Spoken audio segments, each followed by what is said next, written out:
Hello guys, welcome to this unboxing and review of the Asus Laptop X515. In this video, I will tell you about the technical details and what do I like about this computer. For some computers, it might come either without an operating system or with a Windows 1. It might be Windows 10 or even Windows 11. Laptop comes with a classical charger of 45 watt capacity, but unfortunately, it's not a USB-C charger and cannot be charged with USB connector. When it comes to the battery, it doesn't charge via USB-C. It has just the Asus charger and charging connector 4.0 diameter slash 1.35 millimeter. And the battery comes with a number of cells of 2 and the charging power is 45 watt.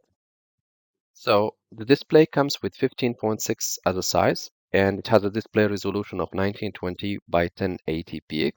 The panel type is IPS, it's anti-glare screen, and it has an aspect ratio 16 by 9. And the display refresh rate is about 60 Hz, and luminosity has 250 nits, which is quite good and nice if you want to watch films in good quality, and even for gaming, some not high demand. And the laptop is quite light. It has a weight of 1.8 kilo.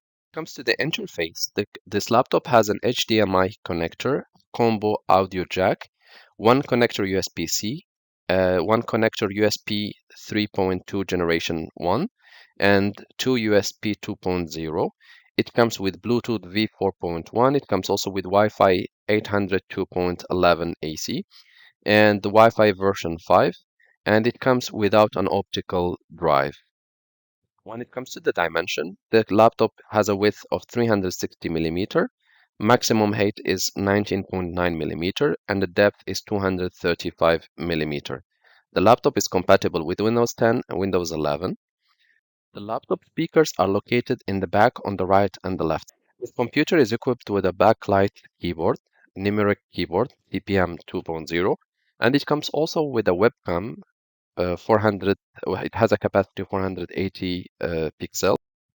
For the processor, it's an Intel Core i5, mine which comes with, and it's a Tiger Lake 11th generation. And processor model number for this computer which I have is Intel Core i5 1135G7 Tiger Lake. It comes with 4 processors and it has a frequency of 2.4 GHz, and the core boost frequency or the overclocking goes up to 4.2, and it has a TDP of 28 watts with a cache memory of 8 megabytes. And the CPU features allows automatic overclocking, hyper-threading, and virtualization also supported. When it comes to the RAM, I have 8 GB, and it's a DDR4 type of RAM.